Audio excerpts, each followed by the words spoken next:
HSC 25। দেখো, দেখতে দেখতে তোমাদের অ্যাডমিশন জার্নি অলমোস্ট শেষের দিকে চলে এসেছে।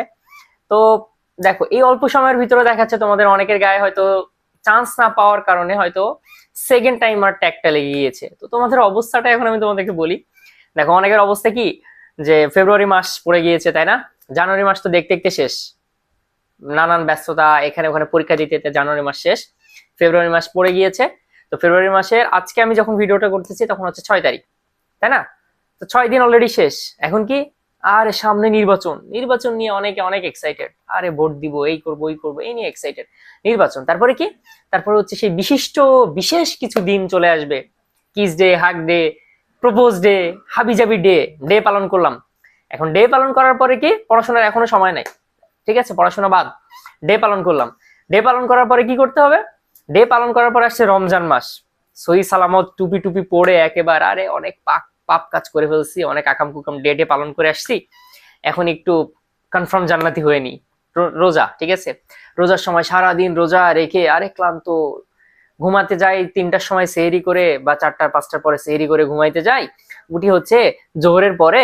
জোহরের পরে তো আমার আবার ক্ষুধা লেগে যায়, আমি আবার পড়তে পারি না। আবার এইবার জোহরের পরে ওইখান থেকে মোটামুটি শুয়ে বসে কাটিয়ে মাগরিব, মাগরিবের পরে হচ্ছে ইফতারি করার পর আরে অনেক ক্লান্ত লাগতেছে, পড়তে ভালো লাগতেছে না। এই এক কন্ডিশন।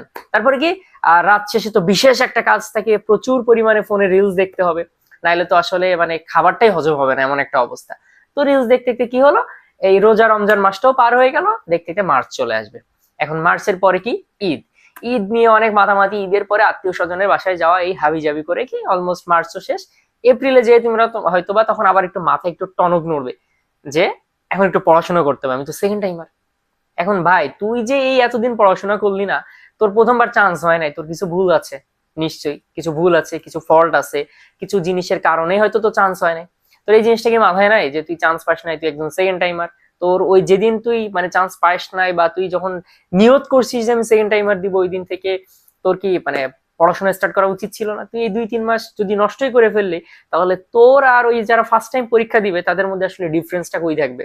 ওরাও দেখা যাচ্ছে লাস্টের 3-4 মাস পড়বে, তুইও 3-4 মাস পড়বি, তাহলে তোর আর তাদের মধ্যে ডিফারেন্সটা কই? তুই সে অ্যাডভান্টেজটা কই পাইলি? তো এইসব ফাত্রামি, এসব মানে ফালতু কাজ কারবার বাদ দিয়ে পড়াশোনার টেবিলে ফেরো, ঠিক আছে? পড়াশোনা করো, এসব হাবিজাবি এইসব বাদ দিয়ে দাও। আপাতত এই বছর মনে করো জাস্ট নামাজ রোজা ঠিকঠাক পড়ো, নামাজ পড়ো, রোজা রাখো, আল্লাহর কাছে যাও, আর পরিশ্রম করো। এইসব ফাত্রামি দিবস টিবস হাবি জাবি এগুলো বাদ দিয়ে মাথা থেকে ঝাড়ে ফেলো।